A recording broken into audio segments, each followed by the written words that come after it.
Thank you very much for tuning in to this video. आज के session में हम एक स्टोरी से इंग्लिश सीखेंगे। एक स्टोरी है अमन की, who became a fluent English speaker, जो जीरो से शुरू किया और फ्लुएंटली इंग्लिश कैसे बोल पाया, तो उसने क्या क्या स्टेप्स लिए, उन स्टेप्स को समझेंगे। और इस स्टोरी को बताते समय जो भी हम सेंटेंसेस यहाँ पर बोल रहे हैं, हर सेंटेंस का ग्रामर और ऑल्टरनेटिव्स देखते हुए चलेंगे। कि जैसे एक सेंटेंस को हमने यहाँ बोल दिया गया है, Aman was a young boy from a village in India. Aman was a young boy from a small village in India. तो बहुत सारे ऐसे सेंटेंसेस हैं जिनको घुमा फिरा के भी बोला जा सकता है। किसी चीज को मैं ऐसे कहने लग जाऊं, once upon a time, so once upon a time there lived a boy named Aman. एक लड़का रहता था, there lived a boy named Aman in a small village in India. Right, so once upon a time there lived a boy named Aman in a small village in India. ऐसे कह दिया, लेकिन यहां पर शॉर्ट में कह दिया Aman was a young boy from a small village in India. अब हुआ क्या, growing up he only spoke his native language. जब वो बड़ा हो रहा था, देखिए यहाँ पे हम कह रहे हैं ना ग्रोइंग अप, यानी जब वो बड़ा हो रहा था, growing up he only spoke his native language and know very little English. Growing up he only spoke his native language and know very little English. बहुत थोड़ी इंग्लिश उसको आती थी। इन school he often felt embarrassed. जब वो school में था, इन school he often का मतलब समझ रहे हैं, ही ऑफन फेल्ट एम्बैरेस्ड, यानी कि शर्मिंदगी उठानी पड़ती थी, शर्मिंदा महसूस करता था। देखिए एक्चुअल में अब यहाँ पर अगर हम कहें कि वो शर्मिंदा महसूस किया करता था, उसने शर्मिंदा महसूस किया, तो यहाँ पर हम सिर्फ सेकेंड फॉर्म यूज करते चले जा रहे हैं। Right, so in school he often felt embarrassed because he couldn't answer questions in English or hold a conversation। देखिए इसमें समझने वाली बात क्या है, ध्यान से समझिएगा। एक्चुअल में क्या है ना कि हम भले यहाँ पर सेकंड फॉर्म तो यूज कर रहे हैं, जबकि सेकंड फॉर्म हम हमेशा ऐसी अवस्था में कहते हैं जहां पे कुछ हुआ। So in school he often felt embarrassed. Right, जब आपने यहाँ पर वर्ड कह दिया ऑफन, यानी कि अक्सर, जब आप अक्सर है, ऑलवेज है, व्हेनेवर है, इस प्रकार का वर्ड यूज कर देंगे तो उसके साथ सेकंड फॉर्म भी लगा देंगे, तो सामने वाला समझ जाएगा कि एक इंसिडेंट नहीं था, बार बार हुआ करता था। जैसे कि he always scolded me, he always scolded me, हमेशा मुझे डांटा करता था। ही स्कॉल्डेड मी, मुझे डांटा। ही ऑलवेज स्कॉल्डेड मी, तो वहां पर भी सेकंड फॉर्म ही है, लेकिन ऑलवेज लगा के मैंने थोड़ा इंडिकेट कर दिया। हालांकि ये भी कंपलसरी नहीं, कई जगह पर आपको ऑलवेज, व्हेनेवर, ऑफन के बिना भी सेकंड फॉर्म मिल जाएगा सुनने को। तो हमें समझना यही होता है कि कॉन्वर्सेशनल जब हम इंग्लिश बोलने लग जाते हैं तो फिर वो बहुत ज़्यादा मिलान नहीं किया जाता है, किया करता था या करा था एक बार, वो आप बार बार रिपीट करेंगे, समझ आने लग जाएगा। So in school he often felt embarrassed because he couldn't answer questions in English और होल्ड अ कॉन्वर्सेशन। देखिए होल्ड अ कॉन्वर्सेशन कह रहे हैं ना यहाँ पर। देखिए होल्ड का मतलब होता है किसी चीज को सस्टेन कर पाना, कुछ चीज को कर पाना। आप ऐसे भी कह सकते हैं, he often felt embarrassed because he couldn't answer questions in English और have a conversation. Have a conversation, let's have a conversation, चलो बातचीत करें। So he was unable to have a conversation in English, so he felt embarrassed। इस तरीके से कहा जा सकता है। His classmates teased him, उसको चिढ़ाया करते थे। His classmates teased him, calling him the silent one, यानी कि उसको, देखिए यहाँ पर कंटिन्यूटी हम जता रहे हैं। His classmates teased him, उसको चिढ़ाया करते थे, किस तरीके से, calling him the silent one, उसको साइलेंट बोल दिया करते थे। So his classmates teased him, calling him the silent one। It hurt but Aman didn't give up, यानी अमन ने फिर भी हार नहीं मानी। Instead, यानी बजाय इसके, देखिए अमन didn't give up, instead अमन ने हार नहीं मानी, instead he made a promise to himself, यानी कि बजाय उसके हार मानने के, he didn't give up, instead he made a promise to himself, one day he will speak English fluently। One day he will speak English fluently। He made a promise to himself, one day he will speak English fluently। उसने खुद से promise किया वो fluently English बोलेगा। Right, सो उसने क्या क्या steps लिए। The first step he started with, ये अब देखिए यहाँ पर मैंने थोड़ा सा इस तरीके से अपनी तरफ से सेंटेंस कहा, this is the first step he started with, यानी इस स्टेप से उसने शुरू किया। राइट, आगे उसने करा क्या, अमन began his journey by learning basic words। Aman began his journey by learning basic words कह सकते हैं, या फिर अमन started his journey by learning basic words and phrases, यानी कि अमन began his journey by learning basic words and phrases या started his journey by learning basic words and phrases। He started labeling objects around his home with their English names। He started labeling का मतलब हो गया याद कर लेना भी हो सकता है, लिखना भी हो सकता है, टैग करना भी हो सकता है। तो मतलब कुल मिलाकर के उसने उसको आइडेंटिफाई करना शुरू कर दिया, whatever he saw around। आसपास जो भी देखता था तो उस चीज को उसने आइडेंटिफाई करना शुरू कर दिया कि इस चीज को टेबल कहेंगे, इसको विंडो कहेंगे, इसको चेयर कहेंगे. So he started labelling objects around his home with the English names door, window, chair and all and so on. इस तरीके से कहा जा सकता है. या फिर कह सकते हैं he started memorising English name of the objects he saw around. यानी कि जो जो चीजें वो देखता था उनके English names he started memorising, memorise करना शुरू कर दिया. उसके बाद क्या हुआ, every time he use these objects he repeated the words in English. यानी कि जब भी वो कोई चीज इस्तेमाल किया करता था so he repeated the words in English, यानी कि हर चीज का वो नाम लिया करता था. This small habit built his confidence. ये छोटी सी आदत है. This small habit built his confidence. ऐसे भी कहा जा सकता है this small habit helped him build the confidence. Right, उसने मदद करी छोटी सी आदत ने. उसके बाद में व्हाट नेक्स्ट, आगे क्या हुआ. सेकंड स्टेप उसने क्या किया कि every morning Aman woke up 30 minutes early to read English books and newspapers. यानी कि every morning Aman woke up 30 minutes early to read books and newspapers. जब भी हम पहले समय से थोड़ा पहले, जैसे कि हमें वहां से आधे घंटे पहले पहुंचना है, right, so we have to reach there 30 minutes early. So Aman ने क्या किया, Aman woke up 30 minutes early to read books and newspaper every day. रोजाना, every morning he used to wake up 30 minutes early to read newspapers and books. Right, so at first he barely understood anything. At first भी कह सकते हैं, यानी कि शुरुआत में. At first का मतलब है शुरुआत में, राइट, किसी भी इवेंट के शुरुआत में, किसी भी पेज के एंड में. तो एट के हम यहाँ पर जब ये इस्तेमाल कर रहे हैं इसका मतलब है किसी भी चीज के शुरुआती पोर्शन की बात कर रहे हैं आप. So at first he barely understood anything. आप कह सकते हैं initially he barely understood anything. barely का मतलब हो गया यहाँ पर कुल मिला के मुश्किल से. एट फर्स्ट ही हार्डली अंडरस्टूड एनीथिंग, बड़ी मुश्किल से कुछ समझ पाता था. तो barely कह दीजिए, हार्डली कह दीजिए, और भी कई सारे वर्ड्स कहे जा सकते हैं. तो eight first he barely understood anything, but he didn't stop, but he didn't give up. हार नहीं मानी, रुका नहीं. He used a dictionary to translate words and wrote down their meanings. He used a dictionary to translate words and wrote down their meanings. उनके meaning लिख लिया करता था. His favorite phrase became, वो आगे आपने इसको एक इन्वर्टेड कॉमा में डाल करके कह दिया, slow progress is still progress. अब देखिए इसका जो स्टिल हम यहाँ पर कह रहे हैं ना, थोड़ा इडियोमेटिकली उसने कह दिया इस चीज को. तो इसीलिए कहते हैं कि रियल टाइम में बातें करना जरूरी है. वॉइस टोन के साथ सुनेंगे तो पर्पस समझ में आ जाएगा ये वर्ड क्यों यूज हो रहा है. इसका मतलब क्या हुआ कि अमन ने क्या कहा अपने मन में, so slow progress is still progress. भले स्लो है लेकिन फिर भी है तो, राइट, कुछ ना होने से तो अच्छा ही है. Something is better than nothing. इस तरीके से उसने कह दिया. तो स्लो प्रोग्रेस स्टिल प्रोग्रेस, वो अपने आप इस बात को कहा करता था, भले स्लो प्रोग्रेस हो रही है लेकिन कम से कम हो तो रही है. So his favourite phrase became slow progress still progress, यानी भले स्लो है लेकिन फिर भी है. सो प्रैक्टिसिंग विद कॉन्फिडेंस. उसने तीसरा काम क्या किया, Aman know he couldn't learn English just by reading. उसको पता था, Aman know he couldn't learn English just by speaking. उसको पता था कि नहीं सीख पाएगा केवल जस्ट बाय रीडिंग, केवल पढ़ के नहीं सीख पाएगा. ही नीडेड टू स्पीक, उसको बोलना पड़ेगा, या पास्ट की बात हो रही है. So Aman know he couldn't learn English just by reading, he needed to speak, उसको बोलने की जरूरत थी. So he began talking to himself in English, describing what he was doing or imagining conversation. उसने क्या किया, he began या he started, दोनों का मतलब वही है. He started talking to himself in English, describing what he was doing or imagining conversation. यानी कि conversation का imagination करने लगा, मैं किसी से बात कर रहा हूँ, वो कुल मिला के हम आपस खुद से जो बातें करने लग जाते हैं. So उसके बाद में it felt awkward at first. It felt awkward at first. इसी को कह सकते हैं initially it felt awkward. Initially कह दीजिए, एट फर्स्ट कह दीजिए. So it felt awkward at first but over time, यानी कि जब समय बीता, but over time his sentences became smoother. उसके सेंटेंसेस स्मूथ होते चले गए. अब देखिए एक्चुअल में क्या है, मेरी जो कॉन्वर्सेशन वाली जो दूसरे वीडियोस होते हैं, ये वाला जो स्टोरी वाला सेशन हम कर रहे हैं, तो आप प्लीज़ मुझे कमेंट्स में ज़रूर बताइएगा कौन सा वाला आपको ज़्यादा बेहतर लग रहा है. तो मैं थोड़ा उसी तरफ ज़्यादा गौर दूंगा और इनको और ज़्यादा बेटर बनाने की कोशिश करूंगा. सो प्लीज़ कमेंट सेक्शन में सजेशन जरूर लिखिएगा.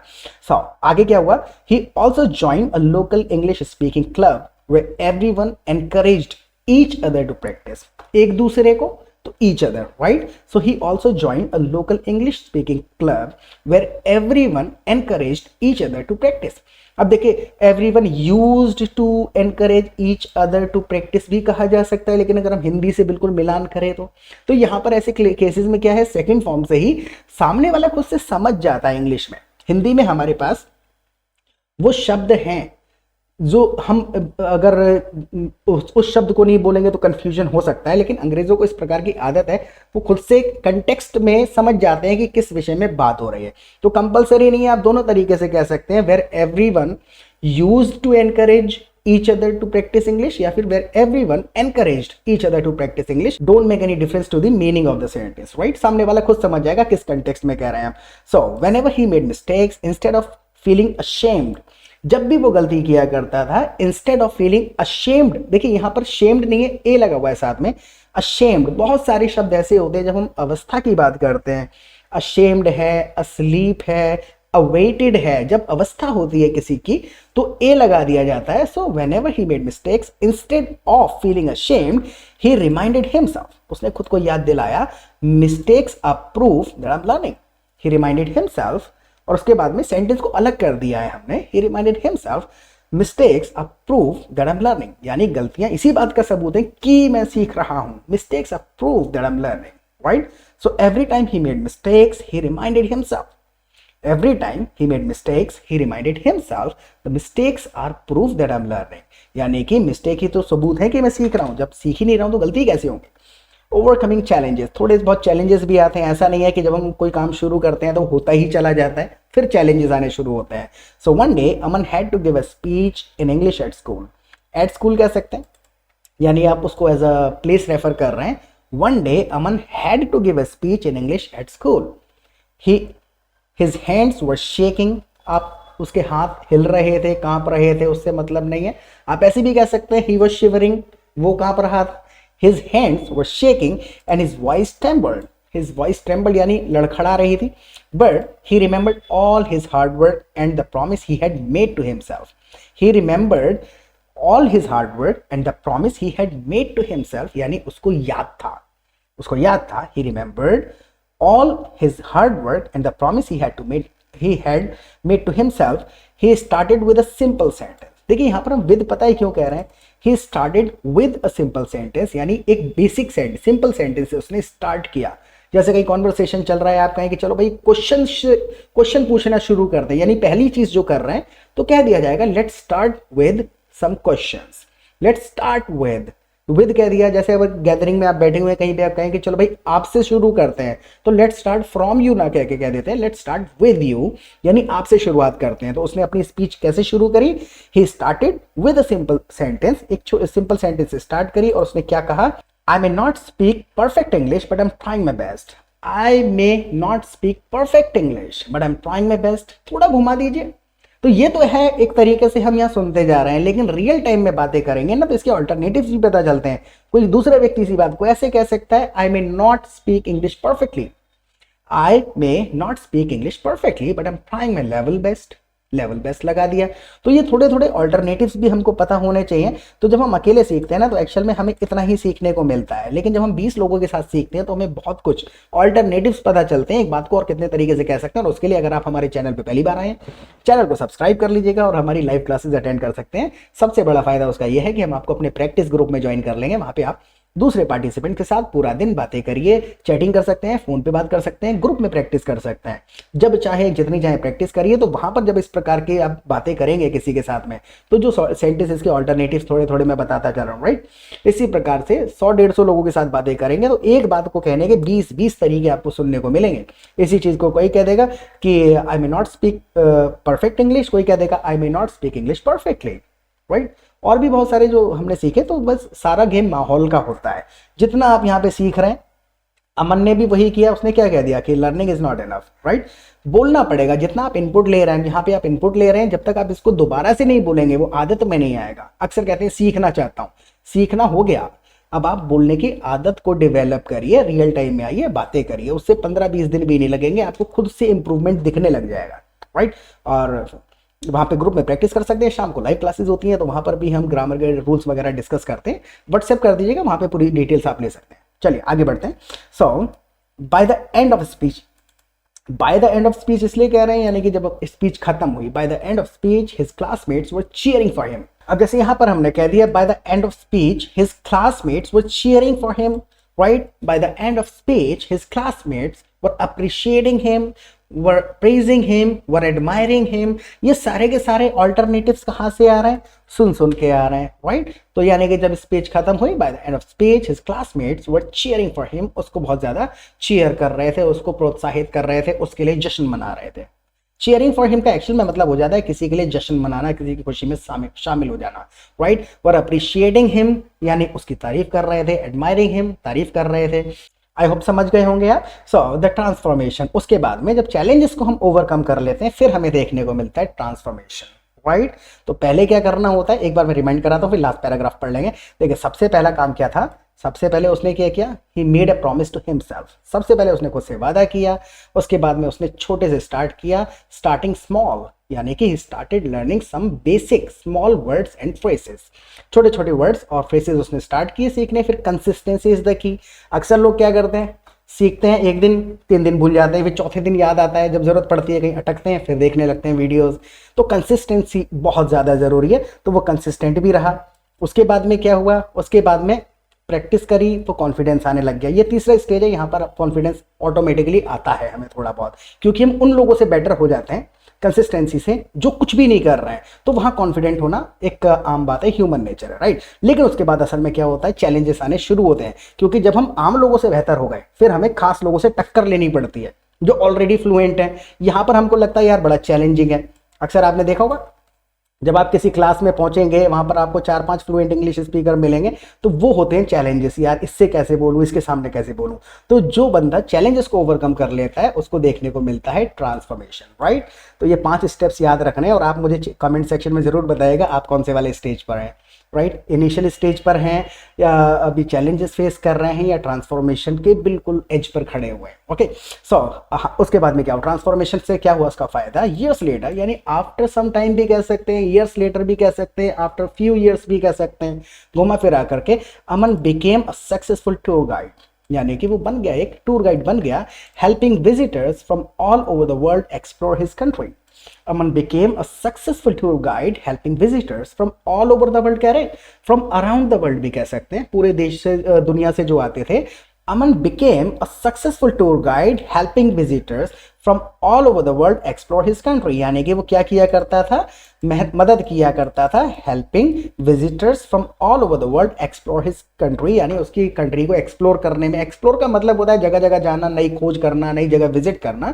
जैसे मैं आपसे कह सकता हूं कि अगर आप वीडियो को पहली बार देख रहे हैं तो चैनल को एक्सप्लोर जरूर करिएगा, यानी वहां क्या क्या है उसको देखिएगा। बहुत ही अच्छे वीडियोज आपको वहां देखने को मिलेंगे, 400 से ज्यादा वीडियोज हैं।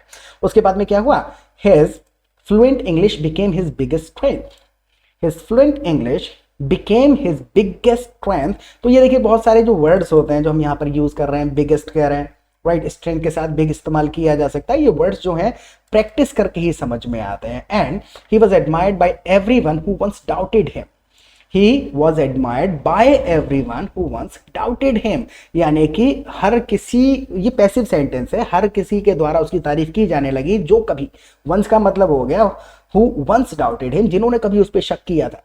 अब he was admired by everyone की जगह में अगर और ज्यादा स्पेसिफिकली कहूं कि वही लोग जो उसको कभी डाउट किया करते थे वो तारीफ करने लगे, so he was admired by those people, he was admired by those people who once doubted him, यानी उन्हीं लोगों ने उसकी तारीफ होने लगी उसकी, उन्हीं लोगों द्वारा जो उस पर कभी डाउट किया करते थे या कभी डाउट किया था। डाउटेड हिम का मतलब दोनों होगा यहाँ, राइट, जो कभी डाउट किया करते थे या जिन्होंने कभी डाउट किया था, वो खुद से समझ लेता है सामने वाला मिक्स करके अपने हिसाब से। So when people asked him how he did it, देखो when people asked him how did he do it नहीं कह रहे हैं, क्योंकि यहाँ स्टोरी जब बता रहे हैं तो वो अब स्टेटमेंट बन गया है जो क्वेश्चन पूछा गया था। क्वेश्चन कब होता है, जब डायरेक्ट मैं आपसे पूछ रहा हूं तो how did you do it कहूंगा, राइट, लेकिन वो क्वेश्चन उसके लिए था जिससे पूछा गया, लेकिन मैं आपको बता रहा हूं अमन ने ऐसा पूछा उससे। So when people asked him how he did it, Aman always said, Aman हमेशा कहा करता था, I didn't let fear stop me, यानी मैंने डर को नहीं रोकने दिया खुद को, आई डिडंट लेट फियर मैंने डर को नहीं करने दिया कुछ, आई वॉन्ट लेट यू, मैं आपको नहीं करने दूंगा कुछ।